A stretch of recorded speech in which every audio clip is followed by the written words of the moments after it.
उत्तर प्रदेश का संभल जिला पिछले 1.5 साल से हॉट टॉपिक तो बना ही हुआ है और उस जिले में तैनात रह चुके उत्तर प्रदेश पुलिस के अधिकारी अनुज चौधरी का नाम भी आपने सुना ही होगा। नाम सुनकर कुछ नहीं ठनका तो बता देते हैं कि अनुज चौधरी वही पुलिस अधिकारी हैं जो संभल में शाही जामा मस्जिद के सर्वे के दौरान वायरल हुए थे और उसके बाद से वायरल ही हैं। इस वक्त चर्चा में इसलिए हैं क्योंकि संभल की एक अदालत ने कहा है कि अनुज चौधरी के खिलाफ एफआईआर दर्ज की जाए। एफआईआर दर्ज होने के आदेश दिए गए हैं संभल की उस हिंसा के केस में जो शाही जामा मस्जिद के सर्वे के दौरान भड़की थी। कोर्ट ने करीब 15 महीनों बाद माना है कि पुलिस ने हिंसा के दौरान गोली चलाई थी। पुलिस अब तक इस बात से इनकार करती आई है। संभल की चीफ जस्टिस मजिस्ट्रेट कोर्ट ने अनुज चौधरी और अनुज सिंह तोमर और 12 अन्य पुलिसकर्मियों के खिलाफ एफआईआर दर्ज करने के आदेश तो दिए हैं, मगर संभल पुलिस का कहना है कि हम एफआईआर दर्ज नहीं करेंगे, आदेश को चुनौती देंगे। अनुज चौधरी उस वक्त संभल के सर्कल ऑफिसर थे, अब वो एडिशनल सुपरिटेंडेंट ऑफ पुलिस बन चुके हैं, फिरोजाबाद में पोस्टेड हैं और अनुज चौधरी संभल हिंसा के बाद से कई बार खबरों में रहे हैं। कभी मंदिर में पूजा की, कभी किष्किंधा यात्रा में गदा लेकर सबसे आगे चले और कभी होली पर कह दिया कि जिसे रंगों से दिक्कत है वो घर ही में रहे, बाहर ना निकले। यानी अनुज चौधरी का एक इतिहास रहा है। समर्थक उन्हें दबंग कहते हैं, विपक्षी पार्टियां कहती हैं कि सत्ता बदलेगी तो अनुज चौधरी जेल जाएंगे और सीएम योगी आदित्यनाथ उनके बयानों का पूरी तरह समर्थन करते नजर आते हैं। तो आज बात करेंगे कि अनुज चौधरी हैं कौन, कोर्ट ने जिस केस में उन पर एफआईआर दर्ज करने को कहा है उसमें आरोप क्या लगे हैं, ये भी जानेंगे कि अनुज चौधरी कैसे कुश्ती खेलने के बाद यूपी पुलिस में शामिल हुए और अब एएसपी के पद तक प्रमोट होने वाले इकलौते खिलाड़ी बन गए हैं। इसके साथ ही आपको बताएंगे कि 24 नवंबर 2024 को संभल में क्या हुआ था और बताएंगे यामीन के बारे में जिनकी शिकायत पर कोर्ट ने पुलिस अधिकारियों पर एफआईआर करने के आदेश दिए हैं। नमस्ते, मेरा नाम सत्यम है और आप देख रहे हैं खबरगांव।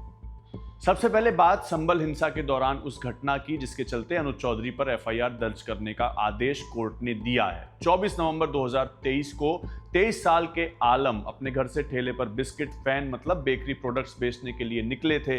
वो संभल के नखासा इलाके के खग्गू सराय में रहते थे। उनके इलाके में हिंसा भड़की हुई थी। मुस्लिम पक्ष शाही जामा मस्जिद के सर्वे का विरोध कर रहा था और उनकी पुलिस से हिंसक झड़प हो रही थी। आलम के परिवार का कहना है कि इसी दिन पुलिस की गोली लगने से आलम घायल हो गए थे। आलम को पीठ में 2 और हाथ में 1 गोली लगी थी, ऐसा दावा है। परिवार का कहना है कि 26 नवंबर को आलम का इलाज मेरठ के क्रिटिकल केयर सेंटर में करवाया गया।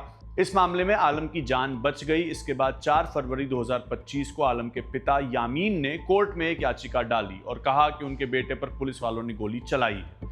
इस केस में करीब 15 तारीखों पर सुनवाई की गई और 13 जनवरी 2026 को फैसला आया। फैसले में संभल के chief justice magistrate Vibhanshu Sudhir ने कहा, आलम को गोली लगने के मामले में संभल में तब के सर्कल ऑफिसर अनुज चौधरी, अनुज कुमार तोमर और उनके साथ 12 अन्य पुलिस अधिकारियों को आरोपी बनाया जाए, उन पर एफआईआर दर्ज की जाए, ये आदेश दिए गए। इस मामले में वकील चौधरी अख्तर सादैन का कहना है कि जब आलम के पिता यामीन ने 4 फरवरी 2025 को कोर्ट में याचिका डाली थी तो पुलिस ने आलम को संभल हिंसा में आरोपी बना दिया था। पुलिस रिकॉर्ड में वांटेड होने की वजह से आलम ने हाई कोर्ट में जमानत की अर्जी भी लगाई थी, लेकिन उन्हें राहत नहीं मिली। वकील का आरोप यह भी है कि शुरुआती 4 महीनों तक पुलिस ने अपनी रिपोर्ट पूरी तरह पेश नहीं की। लंबी बहस के बाद 13 जनवरी को सीजेएम ने यह सख्त आदेश दिया है।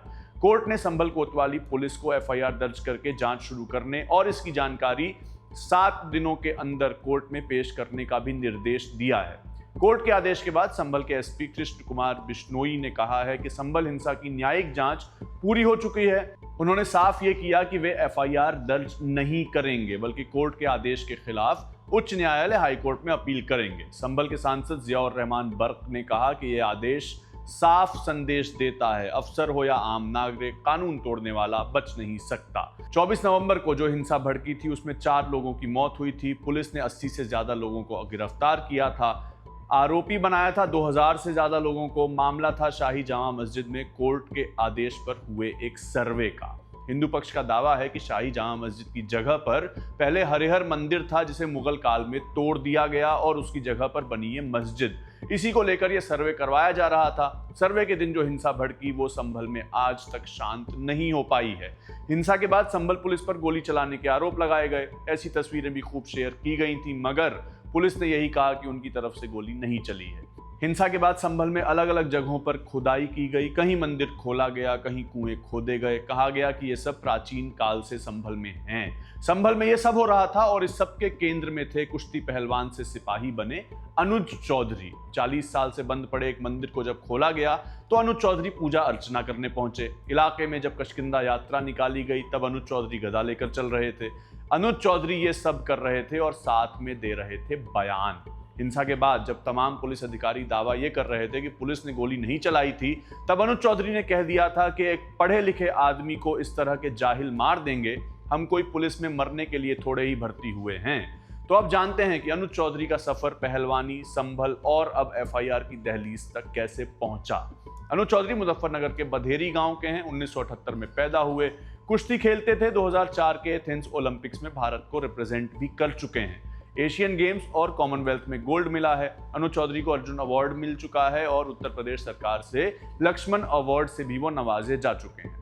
साल 2000 में स्पोर्ट्स कोटे से यूपी पुलिस में सब इंस्पेक्टर बने, 2003 में इंस्पेक्टर, 2012 में सीओ बनाए गए और अब वो एएसपी बन चुके हैं और फिरोजाबाद में पोस्टेड हैं। उन्हें पिछले साल अगस्त में एडिशनल एसपी बनाया गया था।